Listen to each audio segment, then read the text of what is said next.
Okay, on behalf of IEEE's Compute team, I would like to welcome all of you to this webinar. I would like to invite our speaker of the day, Mrs. Pooja Vinod. She is a final year student pursuing BTech honors in computer science in Kochi.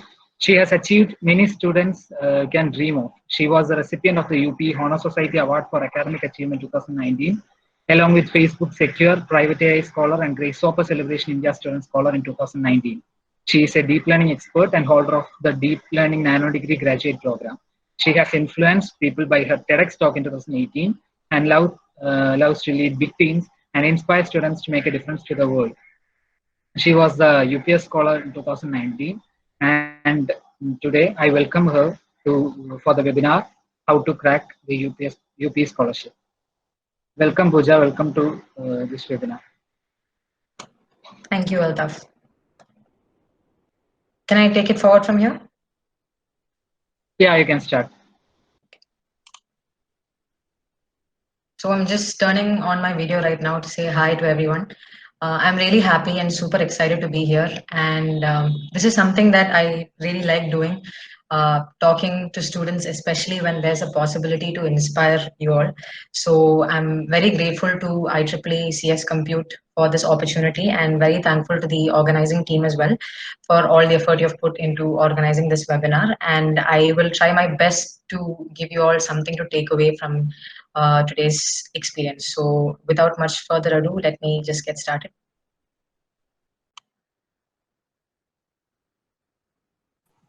Yeah, it's visible. Okay, fine. So basically, the topic for the day is how to crack the IEEE CS UP scholarship. And before that, I think Altaf mentioned me as Mrs. I'm not a Mrs. Just that was a fun trivia. I'm still a student, final year student. Sorry for that. No problem at all, Altaf. Yeah. So, okay. So before I get into the details, the IEEE CS UP scholarship is something new. I'm pretty sure many of you all must be hearing of it for the first time. So I'll be covering all the details about this award in detail, about what is UP, what is this award specifically, what are the procedures that you need to complete to apply for this award, what all are the suggestions and advice I have to give. So let's move on.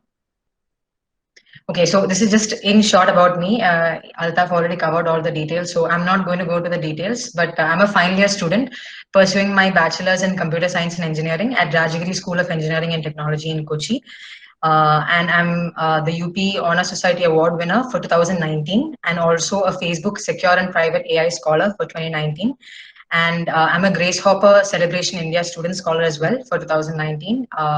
Also a deep learning nano degree graduate. I'm a writer at the Open Mind blog. Open Mind is essentially this organization that works on developing privacy preserving AI. So I'm part of the international writing team. So we work on technical blogs and tutorials, etc.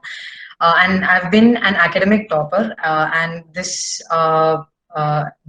thing of staying up to date with my academics and not compromising on it has been a trait that has stayed with me right since my school days. So I'm very happy that I've been able to continue that in college as well. And my biggest passion in technology right now is to do with emerging technologies and especially deep learning. That's my focus, my area of interest. And apart from the technological side of things, I'm also very much interested in co-curricular areas like singing, public speaking, debate, extempore, and writing. And I've taken part in a lot of debate, elocution related competitions right since my school days. And while I was in school, I've won 4 UAE national awards for all-round excellence for both academic and co-curricular excellence from the government over there. And I'm also a TEDx speaker, and I love talking on social issues as well. So like I said, I really love speaking when there's a possibility of inspiring someone out there. So I'm very glad to be here today. And my main ambition in life is to positively impact the society and this world. That is really what I hope to do through my life. Yeah. So basically today's talk, I'm going to be doing it in 2 parts. Part 1 will be specifically about the UP award. What is UP, the award, the procedures, what advice I have for you. And the second part will be a bit more general. It'll be more of the inspirational kind, which is what I truly want to do with you all today. Something beyond the UP award. Definitely it will be applicable to UP as well. But over and above that, it will be just some advice, some suggestions I have from my own experiences that you can apply in general if you're a computer science or moreover an engineering student from any discipline. So let me get into part one, how to create a winning UPE application. So just quickly about UP, I'm not going to go into the theory much. This was first organized at the Texas A&M University in 1967. It is an international organization that consists of chapters and colleges and universities in North America and overseas. And it is the first and the only existing international honor society for computing and information disciplines.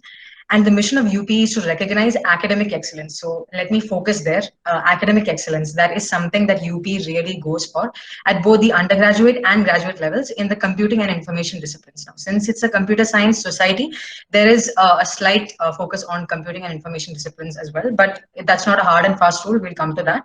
So if you want to know a little bit more about UP, you can just visit this website. So this is a very small infographic about Upsilon Pi Epsilon, UPE. The full form is Upsilon Pi Epsilon, and that's their logo right there. So when you win this award in the certificate, this logo will be there, and it's a matter of pride and honor to really win this award, because it's an international honor, right? And it covers the entire globe. And not just students from the computer science background, but rather from all engineering disciplines. So this is just some details about it. You can see this on the link that I had given in the previous slide. So I'm not going to go into the details. So yeah, about the UP award now specifically, UP initiated this award with IEEE Computer Society as the largest association of computer professionals, basically to raise the importance of academic achievement in future computer professionals. So basically 4 awards of up to $1,000 are given to students from around the world. This is an international competition. Like I mentioned, it's a global one. So from around the world, exactly 4 students or maximum 4 students will be given. In some years, it has been lesser. 3 or 2 students might be given, maybe depending upon the judging criteria or the results that they came up with. But up to a maximum of 4 students are given this award, and they'll also receive a certificate of commendation and a 1-year subscription to a computer society periodical. Now, who is eligible? All graduate and undergraduate students who are IEEE and Computer Society members as well, and full-time students at any academic institution are eligible.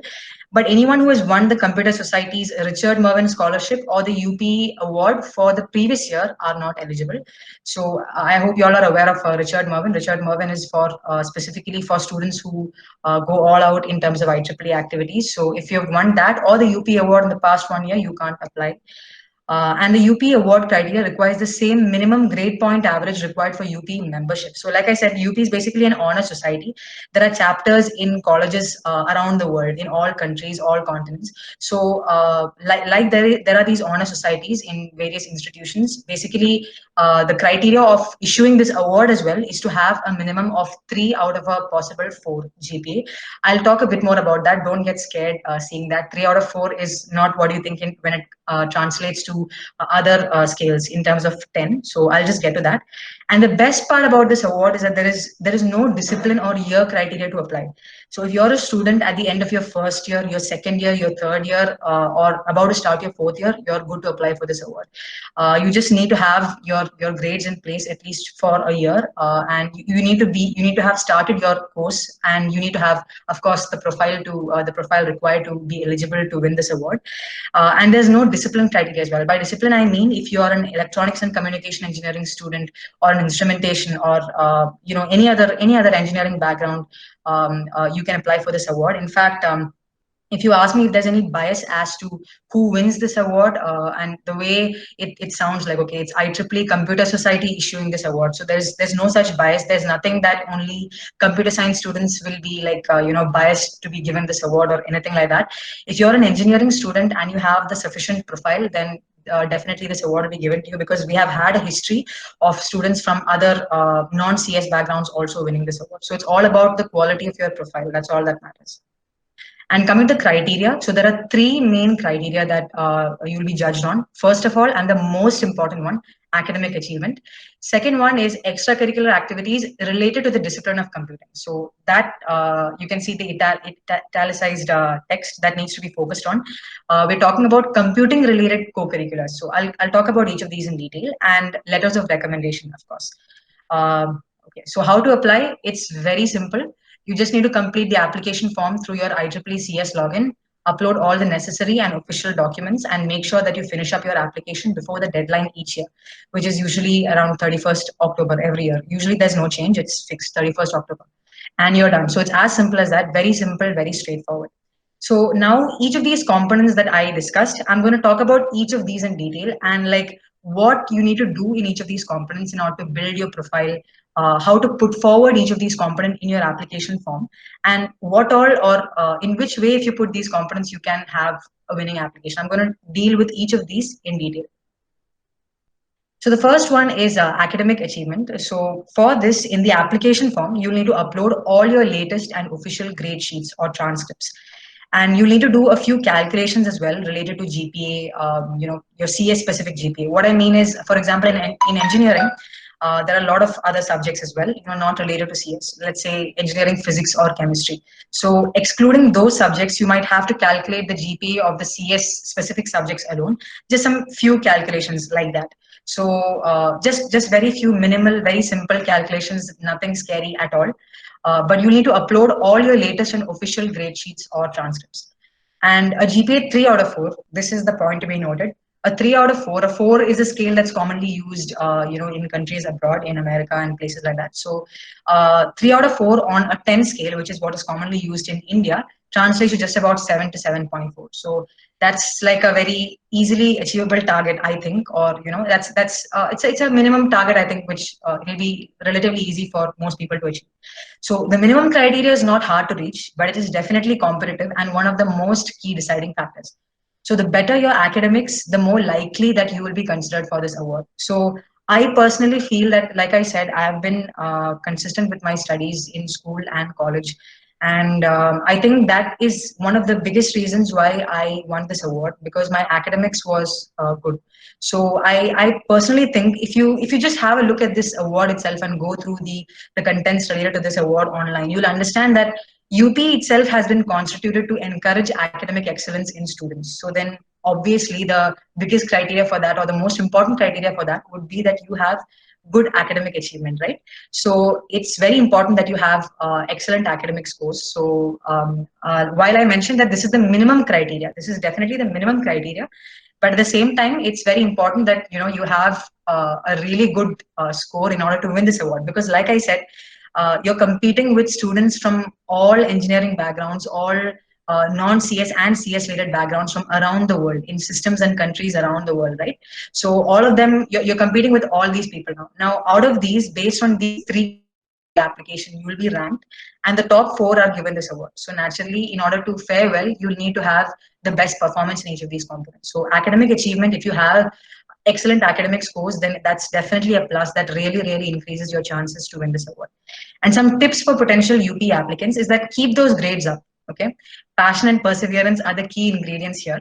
I mean, this is from personal experience. I don't think I need to explain this further, because in studies, to study well, I think the only 2 techniques are to have the passion and the will to put the effort for it. That's the only thing that basically helps you perform well in academics. I personally feel so, just from my experience. So keep those grades up. It's very important, especially if you're having a long-term plan to apply for UP. Always make sure that your academics are not compromised, and not just UP. In general, if you want to be a computer science student, or for that matter, if you want to graduate, right, you need to have good grades, because that is what is like a proof of your college life, your academic side of it. So I'm not saying that you need to over stress, but definitely it's an important thing, and you really need to put some effort right there and stay consistent. So I'm saying specifically with respect to UP, there's no question, academics needs to be like top priority, and ask for help when you need it. I think that personally in engineering, I think from an engineering perspective, I'm saying, I feel that, students don't often communicate much with their teachers or professors at college, but please don't do that, because your professors are probably the biggest help for you ever. And I'm very sure that they'll be very happy if you come to them seeking help. So if you need help, there's no shame in asking it, because, who else will you ask? And they're here to support you. So please do that, and make sure that your academics are, good. And never compromise on your academics. In terms of UP, like I said, #1 priority. But strike a balance, of course. Yeah, you need to have everything, not just academics. So coming on to the second component of the application, letters of recommendation. So these are three official LORs that are required from professors or any authorities for that matter. So better have someone who knows your progress write them out for you. Okay, like as in if you suddenly go and tell one fine day to a person who doesn't know you at all, but like a person of power to say that okay, please recommend me. That would actually be a little weird because they'll be like, who are you? So that's it's very important that you have someone who really knows you well, someone who's updated about your progress to write that letter of recommendation for you, because only then I personally feel that that letter will come out well, because the main thing is it should cover all aspects of your academic life, your co-curriculars, your passions, your achievements so far in college. And these LORs are absolutely key to convey the image of who you truly are to the award committee, and they need to be very well written.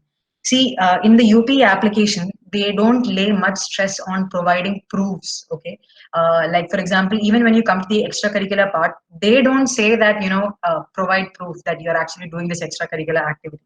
But implicitly, we need to understand. The applicants need to understand that they expect some kind of proof. Okay, I mean because how can you trust someone if you don't have any evidence to show that you're doing something, right?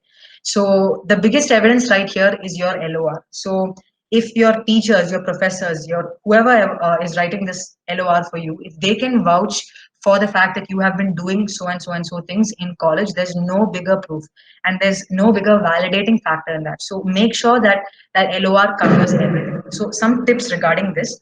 Discuss with your recommender how the LOR should be written. See, there are two ways that an LOR can be written. I'm saying in general, very general. Usually, sometimes the recommender might want to write the LOR himself or herself. Like if they know you that well and they're comfortable to write it, they have the time for it. Then you can just mention that you want all these things, your profile to be covered comprehensively, fully, so that nothing is missed out in your LOR. You can just mention that, and you can ask them to continue with it, and just them let you know when they're done with it. Or else it could also be that this LOR recommender does not have much time, and they're not sure. They really want to give you an LOR, but they don't really have the time to think about it and actually put it down on paper. So in that case, what you can do is then the onus will come on you. They'll ask you to draft a letter of recommendation on behalf of them, and then they read it and go through it and make sure that all the facts are right, and they approve it and sign it off for you. So basically, this LOR needs to be printed out on your college letterhead. It needs to be official. So all these things are very important. So build good relationships with your professors, college authorities, and college leadership. In my case, these three LORs that I got, one was from the dean or the vice principal of my college, one was from my head of department, and one was from my own class teacher, my professor. So all three of them knew me like really well. So I had a very smooth process with LORs. So that's what I'm saying. Discuss with your recommender how they think is the best way to go about this LOR, because you want to convey the truly best image of yourself. Like I said, at the end of the day, this is a competition, right? So you really need to put your best foot out there. And for this, it's very important to ensure that your LORs come out really well. And keep them aware of your progress. Like you might be doing a lot of things, by yourself. You might not be, wanting to share it with everyone. But an advantage to like sharing it with everyone in your college, especially your teachers, professors, and all, is that when the time comes to recommend you, they would be able to do it like that. It'll be really easy for them to recommend you. So that's what I'm saying. Keep them aware. And make sure that your LORs cover you comprehensively and conveys the best image of you, and ensure the accuracy and general grammatical spelling correctness. I think these are all basic things, but very important things at the same time. They need to be, these are all small things, but they can make a difference in how your overall application looks like. Okay, and have them printed officially on college letterhead. Okay, that's very, very important. It needs to be official. So these need not necessarily need to be from your college. Let's say if you have worked with someone else from a company or an organization, official organization, on any activities or any projects for that matter, then you could get an LOR from them as well. But again, it has to be on an official letterhead. That's all I'm saying. So it needs to be official LORs. That's the only condition. And the third component is co-curriculars in computing. So co-curriculars are essentially, this will be an essay question. Okay, it will be an essay question where you will be expected to type out and write what basically your co-curricular activities related to computing are. So now, while I say related to computing, this related to computing word has a really wide scope. For example, last year's 2018 winner, there was a person from electronics and communication engineering background. She used to take part in circuit debugging competitions. So you get what I'm trying to say. It need not necessarily be a coding competition. Okay, it could be any engineering related competition, but having a slight relationship with computing as well. What they mean is just overall co-curriculars, but it has to be technical, related to an engineering background. So if you're an EC student, co-curriculars related to EC would also go. If you have computer science specific ones, like for example, if you're an EC student, interested in coding, then I think that definitely adds an advantage, because do not forget, again, at the end of the day, UP is like a computer science society trying to promote academic excellence in computer science professionals. So I think if you have those computer science co-curriculars, that will definitely be an added advantage. So always try to keep your horizons wide. I think computer science is definitely an emerging area, even moving on to the future also. It'll always be an asset if you take part in computer science related activities and take courses related to it and so on and so forth. So if you're, no matter which discipline you're coming from, if you have any kinds of co-curricular activities, even if it's something small, even if you feel like it's insignificant, maybe you did something like developed a very small project for some event in your college or something like that, but you needn't worry about how small or big it is. Just go out there and put it clearly in concise form. And the question of proof, okay, you can either provide here in this essay question, against each co-curricular, you can maybe give a Google Drive link to a certificate or something to actually prove that you have done that co-curricular activity. So like I said, they don't really ask for proof themselves, but I am very sure that in the judging process, something that has more credibility, something that is officially validated will have more value than something which you just say, okay, I did so and so thing. So if you have something as supporting evidence, that is definitely much more valid than anything else. Okay, so basically, yeah, what I was saying is that you can either include the proofs as Google Drive links against each co-curricular activity. And of course, you can always have all these activities mentioned in your LORs. Like I said earlier, if your LORs cover you comprehensively. In my case, my LORs were like super comprehensive. They covered everything about me, my academics, my co-curriculars, my interest in computer science, my passion for deep learning, my even otherwise my usual co-curricular activities, my character, my ambition in life. Basically, you should be able to convey a real image of who you are as an overall person, as a professional, as a student of a technical subject, which is computer science or whatever. So if you have that in your LORs, great, that's also good. But if you have supporting evidence, you can include it here in this essay question as well, and organize it very well. Okay, like give headings: certifications, technical internships, technical scholarships, technical projects, miscellaneous activities, society related activities like IEEE, CSI, ACM, any for that matter, any technical societies.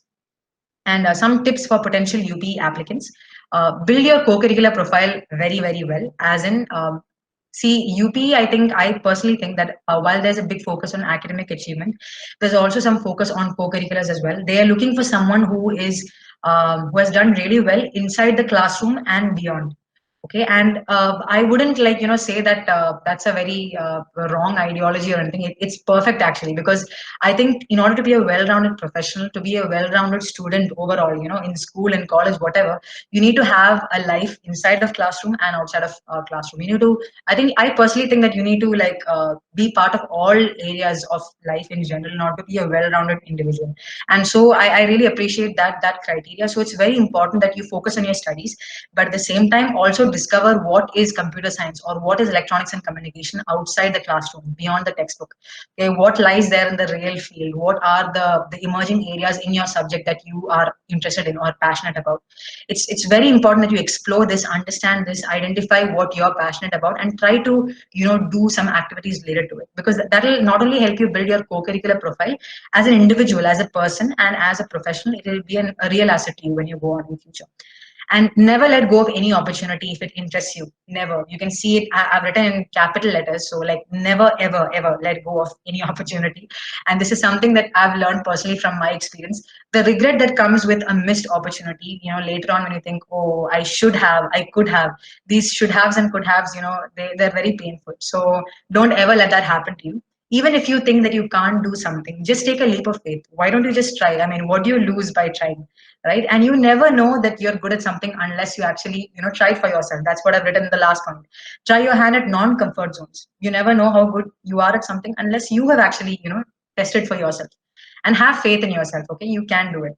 So these are the things about co-curriculars. And okay, so Basically, I've talked about the three components, okay? Academics, LORs, and co-curriculars. And so this was the specific UP part. And the conclusion is like, okay, we're almost there, but not yet. In general, if you have a great profile and the supporting evidence to back it up, winning this award is not difficult. The procedures are extremely simple and straightforward. Like I said, you just have to upload the necessary documents, prove that you really are what you claim to be you are.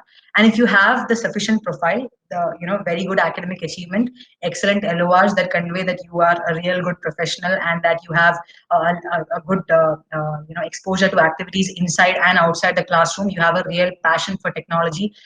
If you're a person of good character, you have great ambition, and of course you have really good co-curricular activities as well.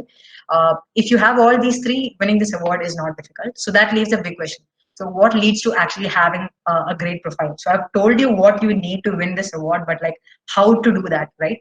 That is what I think basically the scope of the title of this talk is how to crack the UP scholarship. So basically UP is just this much. This is the first half, the ending of the first half of this talk, where I'm just talking specifically about the UP award itself and what is required to, in your application from that perspective. So now I'm going to talk about part two, my experiences and suggestions, and these are some general guidelines which I just felt that I should share with you all, because I think that experience is the biggest teacher, and these kinds of experiences that I have, I really love talking about it, especially with with other students, other fellow students and juniors and everyone, because I feel like this is what ultimately helps, and not just in terms of building a scholarship application or winning the UP award, but like I said, what does it take to be a successful, happy engineering student or a technology student, from any kind of background. So from my perspective, definitely there'll be some computer science bias. You will notice that I'm going again and again to computer science related activities. That's because I'm a computer science student, and definitely my focus is in that area. But if you are a student from any other background, please don't worry. You can extrapolate it there, and all those activities are totally applicable. I'm just saying it from my perspective because I'm from the computer science background. So first of all, find your passions, okay? My suggestions are: find out what makes you excited and eager to work more on, and genuine interest obviously leads to success. I mean, if you notice, in history, whoever has done something really amazing is someone who was like super passionate about something, right? And they use that passion to like create something awesome or do something awesome and become very successful. So find that one thing that inspires you and put your heart and soul into it. So that is very important. Now I'm going to basically from here onwards, it's going to be like some guidelines, 7 guidelines like this, some of my suggestions, my experience, my advice.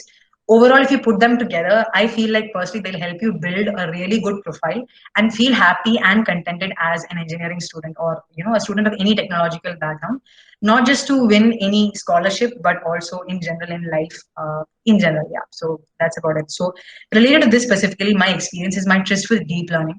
Actually, with deep learning specifically, there was this paper called Soft Computing, which I had in my earlier years, I think in 3rd year, I believe. So this paper was being taken by my HOD, and I was really intrigued by, because she used to take the classes, really amazing. So I was very interested by the topic of neural networks, and I was very inspired by it. But after that got over, it was just a few months after that the Facebook Secure and Private AI Scholarship came about. And I noticed that there was this deep learning part also to it. So I was like, okay, I'm interested in this, but I was very doubtful as to whether I'll be able to handle it, because I was having an internship coming up at the same time, and I was having lots of confusions. I was completely unaware of the format of this. So before you start anything new, you will have a lot of worries, lot of concerns, lot of questions. So just for once, just knock off that doubt and just go for it, just jump in. I mean, this is the best time in your life. I mean, I don't think you'll ever get a time in your life other than your college life to like try out everything, and it's going to make all the difference, trust me. So you never really know whether you're good at something unless you've tried it, like I said earlier also. So with deep learning specifically, I just jumped into it, and let me give you like a gist of the Facebook Secure Private AI Scholarship. It started out with around 17,000 students from around the world who applied for a challenge scholarship in either deep learning or computer vision. So there was an application process, and out of that, 5,000 out of 17,000 were put into a challenge phase where you had to complete a course on secure and private AI, and at the same time also prove to the organizers of the scholarship that you are really passionate about deep learning. You're expected to collaborate with other fellow scholars from other countries remotely on projects and actually show your interest. So this was actually the first time I was having this kind of an experience, and I can't even explain. It was probably the best 3-4 months of my my life, because I got to learn so much. And through the scholarship, I was able to interact with people of totally different experience and knowledge levels. I was on same teams with engineers from Intel. On the same teams, there were engineers from Intel. There were people like me who were just starting out. So interacting with people of different kinds, of different profiles, you really get to learn a lot from them. And when you coordinate with them, when you collaborate with them over Zoom or through any other meeting platform, you'll be able to learn a lot about viewing the same problem from different angles. And trust me, I can't explain it to you, I can't put it to you in words. You really need to try that out yourself. So after this challenge phase, the top 300 out of the original 17,000 are given a fully funded nano degree scholarship to pursue a nano degree in either deep learning or computer vision. So I was one of the winners of the nano degree scholarship as well, and I pursued a fully funded nano degree by Facebook in deep learning. And that also was a really eye-opening journey in terms of getting to understand deep learning a lot more. So like I said, and then towards the end, now my final year project also is deep learning based, and we're doing it as a social responsibility project for a local hospital. And this project itself is doing really well. We're taking part in competitions, and we're about to present it at a conference and at an international IEEE conference, in fact. So what I'm saying is, see, I started out, not even knowing whether all this would happen, whether deep learning would work out for me, whether it's really my passion. I was having all those questions, but look at where it led. So that's what I'm saying. Find your passion, and if you invest in it, it'll definitely be worth it. So point number 2 is stay alert for opportunities and never ever let go of them simply. Okay, I cannot stress the importance of this. Time and tide waits for none. You already know that. And every opportunity you come across has a lot of potential, and it's all about recognizing those valuable chances and making the most of them. Like I said, in your college life, you will come across so many opportunities, and don't give a chance for a should have or a could have. Just go for it. Why not? Every person that has become something, I feel, has done so because they took that first step, that leap of faith. Okay, just give yourself that confidence. Why not? Why not just trust yourself? You definitely can do it. Don't be afraid. Just let go and jump in. Yeah. And in short, you cannot predict where a journey might take you. It could lead to progress that you've truly wanted. So the experience is that the journey that led from the Facebook Secure and Private AI Scholarship 2019. After that, for me, I would say in my life, good things have been happening one after the other.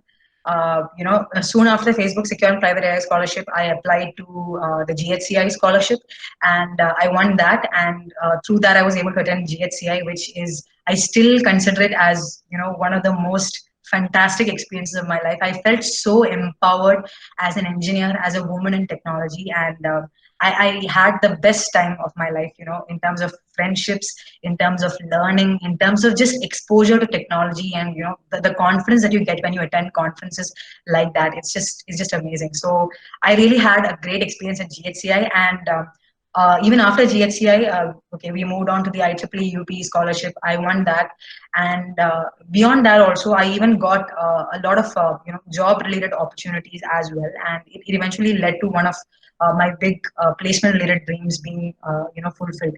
So what I'm saying is, you never know where an opportunity might take you. So just go for it. Okay, next time you see an opportunity that you could do, just don't think, just go for it. Yeah. And the third point is network with people.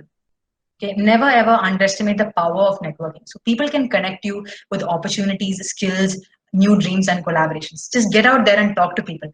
Now, me as a person, I really used to undermine the power of networking, and I don't know why I had that wrong attitude, but that is totally wrong.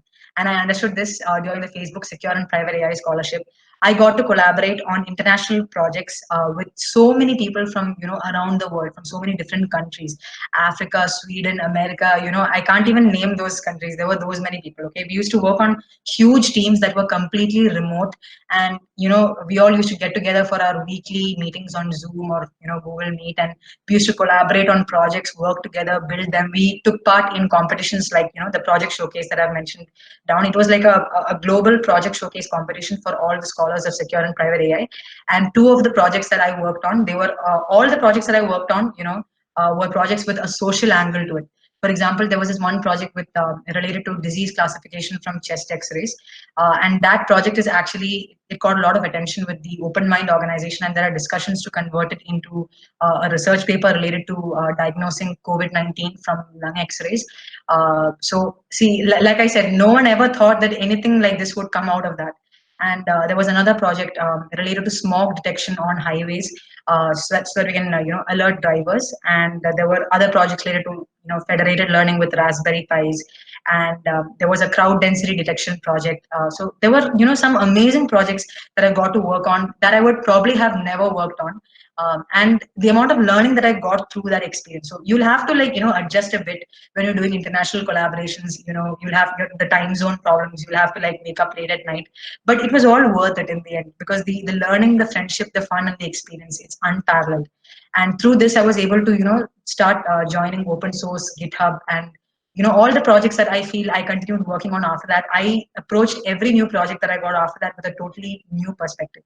So take part in live and virtual meetups, be part of technical societies and their activities, attend conferences if possible. There are so many meetups these days, in terms of societies and activities and all. I would definitely suggest societies like Facebook dev circles. It's really really good if you are able to be part of a community. That community itself will alert you of a lot of good opportunities. IEEE CS is a great example. So many such societies. And okay, so basically I've just covered everything right now. Even at GHCI, I got to talk with so many people who were just amazing, who really inspired me to this day. So I just wanted to say that networking with people is very important. Talk to them.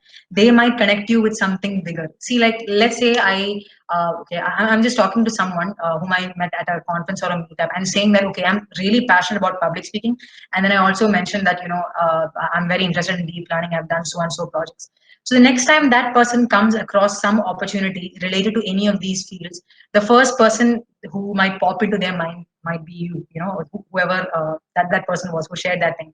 So they might actually think of you and share that opportunity with you, and you might end up, getting an opportunity because of that. So what I'm saying is, all this really contributes to your development as a person, your exposure as a person. So get out there and talk with people, establish these connections. And my fourth point is, okay, value your time. You have only a fixed amount of time each day. These are all, very general points. Identify what activities take too much of your time and prioritize. See, focus on the absolutely essential things first, like academics.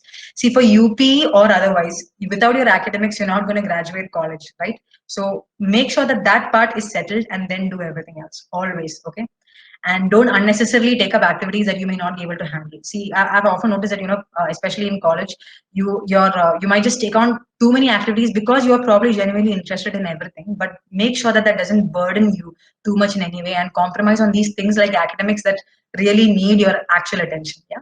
And my experience was with this was pursuing this Facebook nano degree scholarship while studying full time, right? In my seventh semester, 7 semesters usually, I mean, at least for me, it was I would say probably the most strenuous semester of entire college life. Finally a project, so many things, and in between that placements, and in between that this nano degree, it was really crazy. But like I said, that time, the reason why I was able to do everything was only because I was able to manage my time. So understand what where you need to prioritize, and divide your time equally, so that you don't lose out on anything that you really want to have. So yeah, that's that. And strike a balance. Find non-technical avenues that make you happy. Find chill time and chill. And all work and no play makes Jack a dull boy. Find time to unwind and relax. See, don't be like too stressed out. Okay, always be on the lookout for opportunities. Take them, pursue them with passion, but don't just try to do it too much because you're just trying to be the best. Okay, don't try to be the best. Just enjoy yourself. Make sure that you're not compromising on your health or anything, because without your health, all your effort is as good as nothing. So realize that and invest in taking good care of yourself. And burnouts are not fun. Okay, because when you get that stressed out, so make sure that you take care of your mental and physical health while doing all this. And project yourself well. This is super important. This is actually a new normal, I would say, in terms of LinkedIn. I think LinkedIn is like the one place where everyone projects themselves these days. Yeah. So start with a basic profile, online or offline, and document your progress, whatever you do, small or big. You gave a small talk, a small session, a small technical conversation, a small project, whatever it is. Just document yourself either on a Word document or on a LinkedIn profile, and make the best of your online presence, and work on resume building and advice and feedback on the same. And the reason why I say this is more related to like placements and things like that, because recruiters, right? Recruiters essentially look a lot on LinkedIn profiles, and you might actually end up getting really good job opportunities by some top-notch companies because you had a fantastic LinkedIn profile. So keep updating, I would say, as and when you're making progress. Keep updating all your activities on LinkedIn. Make posts, or else you can also like side by side work on your resume, especially if you're students in like early years of college. By the time you're nearing your placements, you all this will really help. So get it, all this, your online presence will really help you get noticed online, and it can connect you with really good job opportunities in short. So connect with people and share with them what inspires you. So like I said, similarly, right, just talk to people even when you go meet someone. Just like find out what common interest you have. Who knows what it might lead to. So project yourself. Always make sure that your projected, your activities are projected. Don't feel shy. That age and all is gone. And right now it's the age of being able to market yourself well and all that, because I think you really need to be outgoing, basically, to actually like achieve probably the best notion of success or whatever you have in mind. Because I think really an outgoing person, or someone who really you don't need to be worried about whether you're boasting about yourself or anything. You can humbly project yourself as a good successful person online, and that will really help you. So this is very important. And my last point for the day and the conclusion of this talk is, be grateful and have faith. Recognize the people who have helped you get to where you are and thank them, especially your teachers, your parents, your friends, your collaborators. And believe in the beauty of your dreams. Okay, as in, no matter how crazy your dream might sound, always, if you believe that they're actually going to realize one day, then there's no stopping you. Trust me. And know that if you water any dream, no matter how crazy, with will, passion, hard work, and gratitude, it will undoubtedly blossom. And be ready to put the effort. Okay, that's very important. You need to dream, but you also need to put in the effort needed to succeed. And be alert for opportunities. This is very important. As a person who is willing to be a successful professional in technology, you really need to be very opportunistic. And you should be able to like figure out where are those right opportunities in society around you. Where can I find them? Who are the people who can connect me with those opportunities?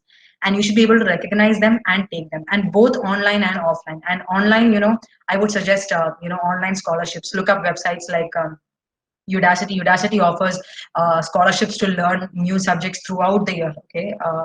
So I'm not going to name any scholarships specifically, because there are just so many. So if you're actually being given a scholarship to learn something, all the more great. So check out Udacity, check out all other websites, I would say, related to data analytics, or anything for that matter that you're passionate about. And identify those opportunities and recognize them, take them, be part of them, participate, and never lose your passion and hope. Because passion, I think, is the one key ingredient that leads to success, and it is never over until you say it is. So no matter how difficult you might find all this, keeping up with your academics, co-curriculars, this, that, okay, you're just trying to be a successful overall computer science professional, or any technology professional. It might be strenuous, but if you're passionate about it, then you will definitely feel happy. But don't ever let yourself quit, or always know that it's darkest before the dawn. So above all, enjoy the process. That's what matters the most. At the end of all this, you should be able to look back and say, wow, I really had a great time doing that, and I was able to turn myself into a successful individual as well. So these were like my 7 tips regarding just from my basic experience. I think following all these 7 will really help you not only build a good, all-rounded profile that is necessary to win an award like UPE, but also in general as a successful computer science, or for that matter, any other engineering professional in future. And I really hope that you have enjoyed this, and I hope that I did not bore you. And I'd really like to again thank you all for being a great audience, and I'd like to thank IEEE CS Compute again. So yeah, that's about it, and I think we can have the Q&A now.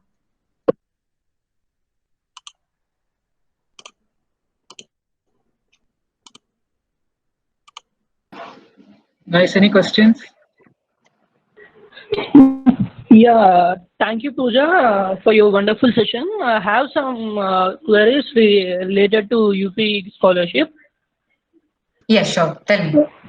Actually, you have mentioned that the subjects related to computer science, right? Well, viewing the marks, like we need to separate the subjects from our academics, and we need to take the marks from only those subjects, or we need to view our whole academic percentage.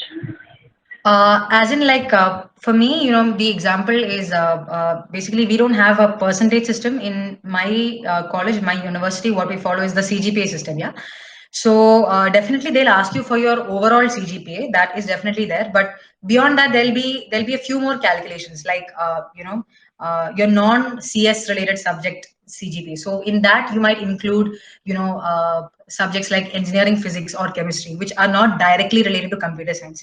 And when you say CGPA related to CS specifically, you will be including subjects like programming with C, or data structures, algorithms, programming in Java, your coding labs. You will have to include all that. Whatever is directly CS related needs to be included in the CS specific CGPA calculation, and all other non-CS related subjects can be included in the in the other CGPA. And definitely there'll be the overall one as well. But it's a very simple calculation. You don't have to worry much about it, because it'll actually, instructions will be given in that application, in that section of the application, as to how to calculate and all that. So that should be fine. Okay, actually, I'm from electronics background. I have only 5 CS related subjects in my academics. I think then in that case, that should be sufficient actually, because they are specifically saying computing related subjects, right?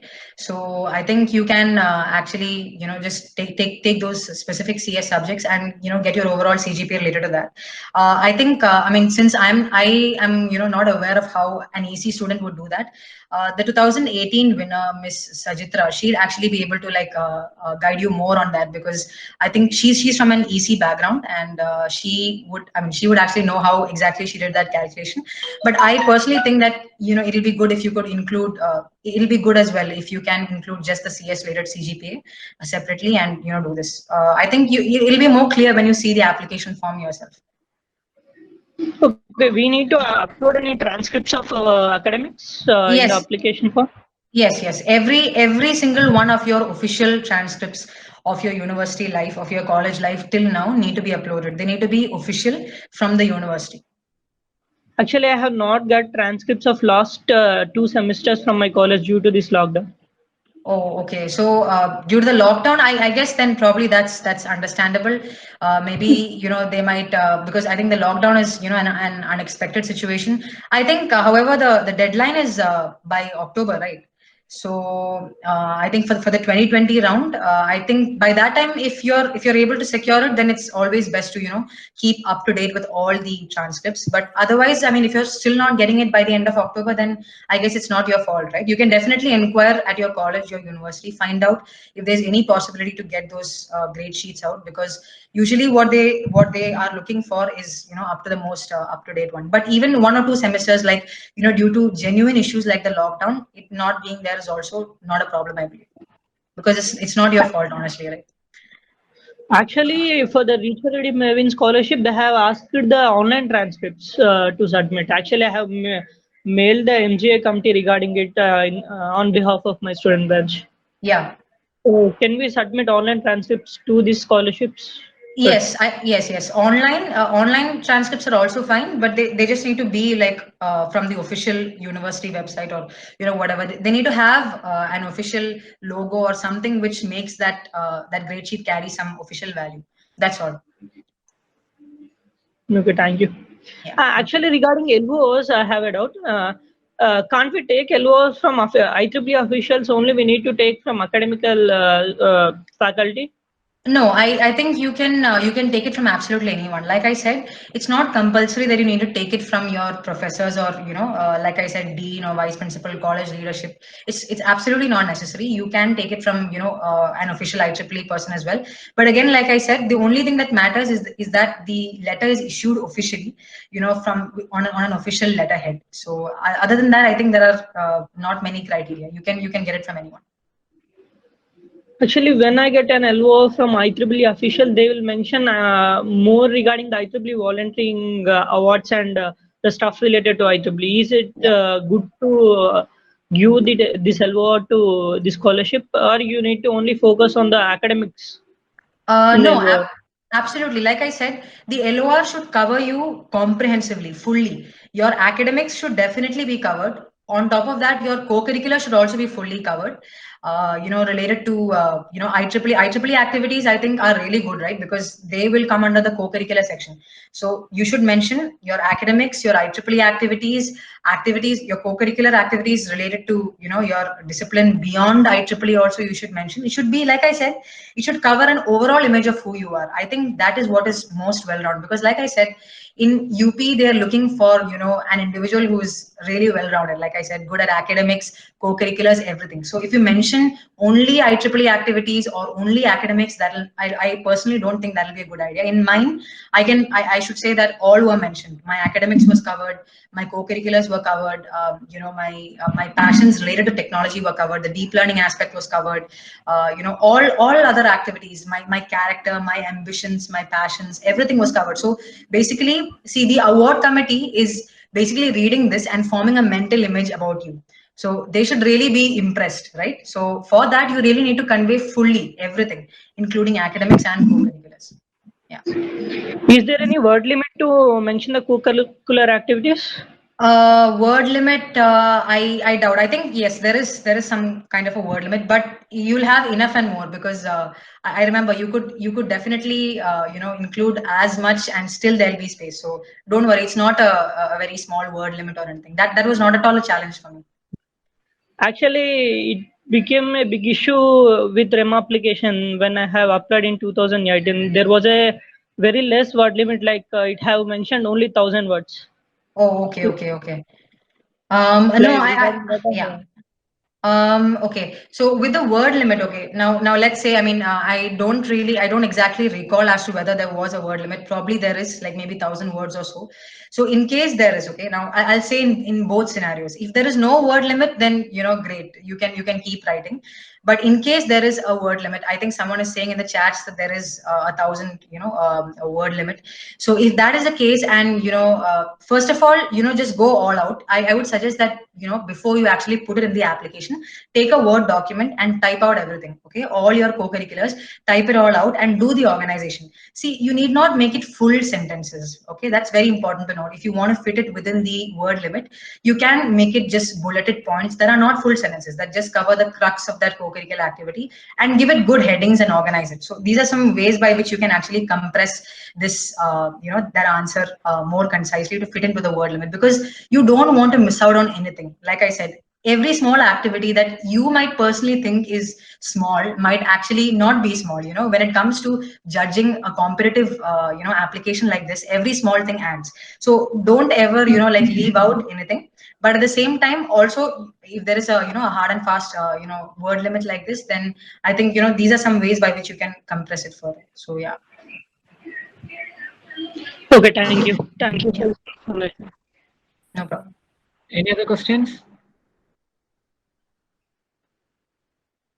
Pooja, we have some questions in the chat. You could kindly check. The first one is from Tarun Kumar. Can we get LORs from companies? Okay, I think I totally missed it. The chat is at the end right now. Can Altaf, can you just read out those questions to me? Yeah, first one is can we get LORs from companies? Yes, I actually think that yes, you can. In fact, there'll be people who have worked with startups and companies, internships, those kinds of places where you've actually someone who's actually would be willing to give you an LOR. So if that's the case, then I think definitely you can go forward with that. It does not, if you actually open the UP application, nowhere it's mentioned that first LOR from your professor or from your teacher, from your college. Nothing is mentioned. It's just LOR 1, LOR 2, LOR 3. And by the way, all three are compulsory. You need three. You can't do with 2 or 1. All three are compulsory. And like I said, there's nothing like only a college can provide. Anything official will do, from an organization, a society, anything. Yeah. The next one, when will the application open for this year? I think soon. Usually the application deadline is around I think 31st October 20. This year will be 31st October 2020. So I think around a few months before that. In fact, I got to know about this. Yeah, in August. Yeah, I in fact got to know about this opportunity quite close to the deadline. So, but I still think there was a sufficient timeline. Yeah. So just I would recommend that you just keep visiting that IEEE CS page where they talk about this this award specifically. When you hit the apply for the award this year, and you actually it'll actually redirect you to the login form. I mean to the application form. So you can keep checking there just to make sure that you're not missing out on anything. And definitely they'll be announcing that award everywhere. So don't worry, you will be alerted about it. Yeah, I think it's mentioned August 1st. Yeah, August 1st. Yeah. Then we have a big question from Wakas. I have a question for Mrs. Pooja. You said that there is no year bound for the applicants of UP, but while I was applying for UP in September 2017, having 3.9 out of 4 CGPA, I came to know the whole criteria. That is, for bachelor students, you must need approximately a transcript of at least 3 years. Even it is mentioned on the presentation by Peter Magyar, and that was the reason why I didn't get it. Yeah. I see. Okay. So I guess I was actually, if you look at the website, right, of UP, it is just mentioned as graduate and undergraduate students, and there's absolutely nothing like you can't apply if you're a first year or a second year or a third year. So I mean, I was completely unaware that there was something like this. So I guess in that case, maybe we can get that confirmed from IEEE just to make sure. As far as I know, I didn't know that there was such a year limit, because like I said, it's I don't think it's like especially when you upload your transcripts, there was nothing like your first year, second year, third year. It was not divided even. It is just your transcripts. You combine everything into one document and upload it. So that is how it was. So I guess it'll be probably a good idea if we just confirm that with someone. I did not know that that was the case. So as far as I know, I think I mean from what I read and understood, I was thinking that it's possible for everyone to. I actually applied last year, last October. That was the time I applied. Yeah. That time I was starting my 4th year. That was the time I was starting my 4th year. Yeah. Okay. How can we connect with you for further help to our application? You can. For all our because. Okay, so you can connect with me on LinkedIn. I'm there on LinkedIn, so you can just send me a connect request, and I'll be happy to chat with you all. So regarding this, Altaf, I think personally regarding this year confusion, just to avoid that, maybe it's a good idea to just check with someone as to officially from IEEE as to whether there's any such criteria, because on the website nothing specific is mentioned related to it. Yeah. Okay. Okay. Is there any other questions? Anybody? Okay, I think then we can wind up. Sorry, I wasn't able to connect with you. Okay.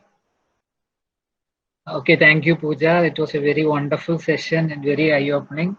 Everybody enjoyed it a lot. Many feedbacks have, in fact, came in the chat itself. Oh, okay. Many thank you for your guidance and all. It was very informative and eye-opening. So thank you very much. Thank you from the Compute team. Thank you all for organizing this webinar, and I'd be willing to, mentor or, offer help to anyone who is having any confusions, not just related to UP, but any placement related, or, any such queries that, any of you all have, if you're in your junior years, or, just start in first, second, third year, if you all are having any confusions, please feel free to reach out on LinkedIn, and I'll be happy to answer your questions for you. So thank you all for joining this webinar, and I really hope you all have had a good time today. Yeah, thank you, Pooja. Okay. And I thank all of you who have attended this webinar. Bye.